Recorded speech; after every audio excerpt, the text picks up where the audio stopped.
Thank you. Good evening, friends from Germany, friends from India. My special welcome to Cabinet colleague, Senior Cabinet colleague, Shri Jyotiraditya Scindia ji, Indian Ambassador to Germany, Shri Ajit Gupte ji, senior officials from Government of Baden-Württemberg, and friends from the industry. On behalf of my country, India, I extend my warmest wishes to the people of Germany and the government of Germany. Friends, it is indeed an honor to stand before you today as we celebrate the enduring partnership between India and Germany. Our partnership is deeply rooted in shared values, particularly our commitment to democracy and sustainable development. We share a common passion for clean growth and sustainable development. Friends, as we stand today, we are living through one of the most transformative phases of the 21st century. In the last 5 years, the world has seen 3 major events which are like once in a century. We had a major pandemic and we had 2 major geopolitical conflicts. More than that, 2024 is the year in which the world, the democratic world, is seeing elections across the globe. Close to 60 countries are holding elections. I would like to make my presentation in the context of the democratic world, the elections, the changing geopolitical scenario. Friends, we also had an election just about 6 months back. This election, if you look at the numbers, we had 968 million voters, 968 million, 750 political parties, and more than 1 million polling booths. It's the largest election ever conducted in the human history. And believe you me, the pace of digitalization, the way we have digitalized the entire election, on 4th June, the election results were out in just about 5 hours. For such a massive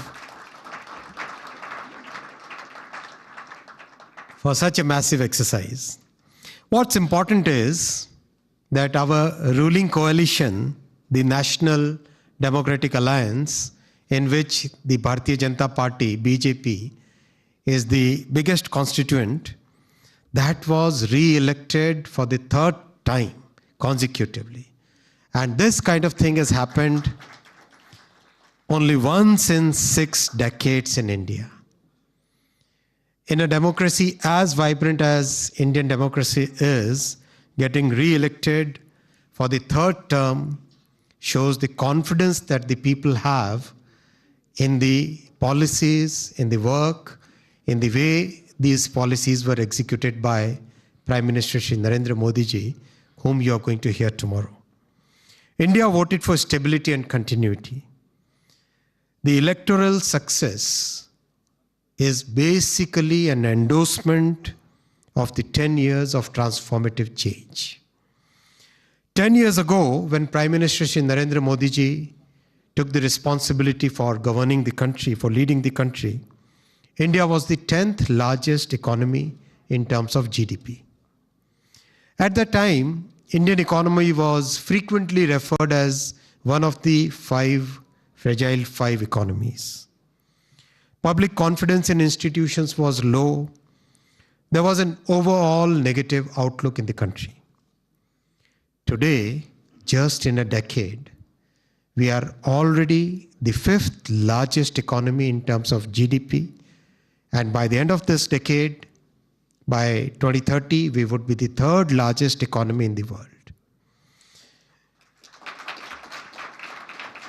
We are today the fastest growing major economy, and very consistently, I can say with 95% confidence interval, that we are going to continue to grow in the 6 to 8% growth band over the next many years. Inflation is under control. 4 to 6% is the inflation. In our economy, 4 to 6% is the target that we have kept. What's more important is the central government's balance sheet is a very healthy balance sheet compared to the rich world, which spent more on consumption as a response to the pandemic. India focused on investment. So we today have a balance sheet which is a very healthy balance sheet. The central government's debt is just about 57% of the GDP. And it's a very balanced kind of growth in the debt where the GDP growth rate is higher than the growth rate of the debt. What I want to share with all of you is the thought process behind this. The success that we are seeing today is not a coincidence. This is the result of a clear, well thought out strategy, meticulously executed by the government of Prime Minister Shri Narendra Modi ji. Let me explain the 4 pillars of this growth strategy. First pillar of this strategy is public investment in physical, social, and digital infrastructure. The second pillar is a large number of inclusive growth programs. The third pillar is big focus on manufacturing and innovation. And the fourth pillar is massive simplification in our legal and compliance structures. I will now discuss in brief all the 4 pillars one by one. I'll come to the first pillar. And I'm sure we are having a debate in Germany at this point of time, whether we should be doing public investment or we should be looking at a different strategy. We in India have a very clear strategy of doing public investment in all the 3 major infrastructure, which I say as physical, social, and digital. Over the past decade, we have significantly increased our public investment from about 36 billion euros in 2014. Today, we are now investing about 127 billion euros. In the rail sector itself, which is one of my responsibilities, last year we invested 29 billion US dollars, and this year our capex is 30 billion US dollars. And we are already 64% of the capex here in the month of November. So that's the pace, that's the scale, that's the way, that's the precision with which we are adding infrastructure to our economy. We have constructed 54,000 kilometers of national highways in the last 10 years. We have built 84 new airports, and Minister Scindia was in charge of building the airports. We have added 31,000 kilometers of new railway tracks. That's practically the size of entire German railway network. We have electrified 44,000 kilometers of railway networks in the last 10 years, which is more than Germany plus Switzerland and Belgium combined. In a sense, whether it is railway, ports, airports, highways, the entire gamut of physical infrastructure has seen a massive growth in the last 10 years. I'll come to the digital infrastructure because we live in an age where digitalization is a key part of our economy. 10 years ago, our Prime Minister gave a very clear vision that we must have a digital policy, a digital program where technology is democratized. It should not be in the hands of a few big tech. It should be accessible to everybody. It should be open. It should have open standards. It should have common standards. It should be available to startups, to academia, to common people.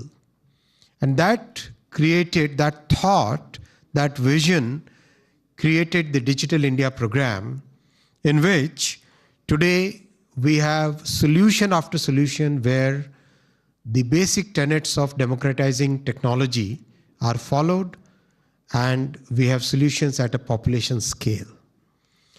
Today, India has 1.2 billion telecom subscribers, 600 million plus smartphone users, and we have what we call DPI, Digital Public Infrastructure, in which we have created individual constructs, for example, digital identity, for example, digital document system, for example, digital payment system.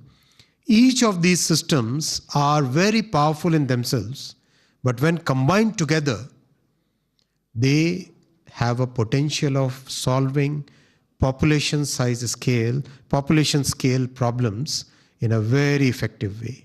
For example, the payment system that we follow, it's called the UPI. That payment system today serves about 400 million users, processing almost 17 billion transactions a month, and annual transaction value is 2.8 trillion euros.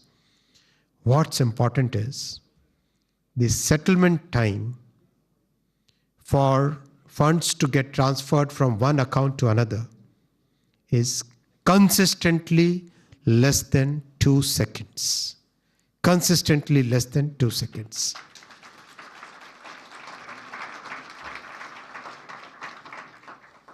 It is today operational in 7 countries, and my good friend, Minister for Digital Economy, recently when he visited India in G20, he first-hand tried, Dr. Vesing, he first-hand tried the UPI, and he was so impressed with the system. Japan has given a patent to this system, and many countries are now adopting this. I'll come to the social infrastructure because that is as important as physical and digital. In the last 1 decade, we have opened 446 new universities. That is like opening a university 1 a week. That's very, very important because human resource forms the core of our philosophy. We have more than doubled the number of prestigious institutions, the IIT system, which you have heard of, the IIMs and the top medical colleges, from 68 to 149, which is more than double the number. We have doubled the number of seats in practically every sector, whether it is medical colleges, whether it is the ITIs, whether it is the diploma colleges. At every level, we have more than doubled the number of seats. Friends, this was the first pillar of our growth strategy. It's a very well thought through, very well executed. The second pillar of Prime Minister Shri Narendra Modi ji's growth strategy is inclusive growth. We are a country with a lot of diversity. We are a country where incomes can vary from very low incomes to very high incomes.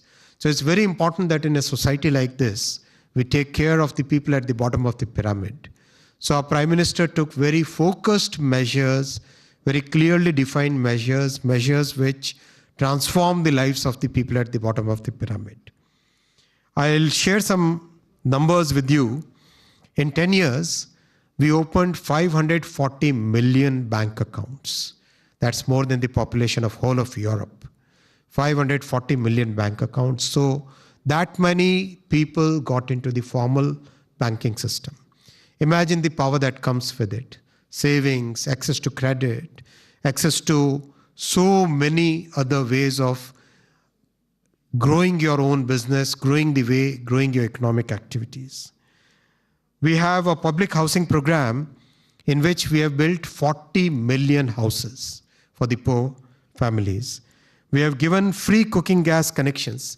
Imagine changing the habits from wooden stove to a cooking gas-based cooking for 100 million families. 100 million families in 10 years. We have constructed toilets in about, again, 100 million homes. 140 million homes. And this is something that we are continuing. Very recently, just about a couple of months back, the government approved construction of 30 million more houses. Our healthcare program now covers 350 million citizens, and we have recently announced free healthcare for all the citizens above the age of 70 years. This is a humongous program. Nowhere in the human history has been a program for inclusive growth of this magnitude in such a short period of time. And the result is amazing. 250 million people have come out of poverty in just 10 years. This is something which has not been seen any other country at any period of time. This is what we mean by real inclusive growth, growth that truly reaches the people. That was the second pillar of our growth strategy. The third pillar is manufacturing and innovation. India has long been seen as a services economy. However, through the initiatives like Make in India and Startup India, our Prime Minister Shri Narendra Modi ji has today created a vibrant manufacturing and innovation ecosystem. So the third pillar of our growth strategy is the focus on manufacturing and innovation. Decade ago, when we talked of startups in India, we couldn't count more than about 300 or 400 startups.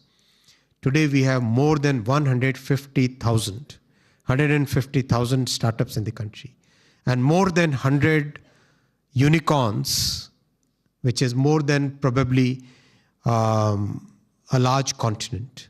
That's the number of unicorns we have in our country. Mobile manufacturing grew from 2 billion euros to close to 50 billion euros now. Millions of jobs are created. The same is the story with telecom gear, with defense equipment, with automobile growth, with practically every sector, chemicals, with textiles. Every sector growth in manufacturing is seen as one of the major planks of the last 10 years. In our innovation strategy, we have also developed many new products. We recently completed the development of 4G and 5G telecom stack in the country, and Minister Scindia will speak about it. We completed the development of semi-high-speed Vande Bharat trains. Close to about 90 trains are running today, very successfully. Today I traveled from Munich to Stuttgart in the ICE train, and I was measuring many of the parameters, including acceleration, including the noise level in the train, including the vibration level. And I'm very happy to share with you that on most of the parameters, Vande Bharat would stand as an equal to the ICE train. So we have started working on the semiconductor industry, and this is, as you know, we have a very vibrant design ecosystem, but now we have started into the manufacturing of semiconductors, and within a short time frame of 2 years, today we have 5 projects on which the construction is going on, and about 70 billion euro investment will be done. Friends, that's the third pillar, and the fourth and last pillar of this entire growth strategy is simplification of laws. We inherited a colonial era government framework when we got independent from the British rule in 1947. For first 50-60 years, a large part of the colonial system was carried on just like that.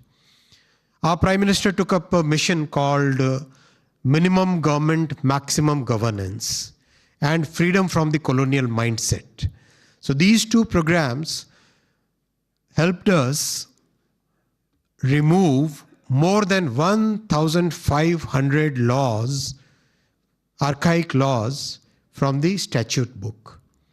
I mean, cleaning up of this massive size was a very difficult task, but the Parliament supported, and we carried through this entire system.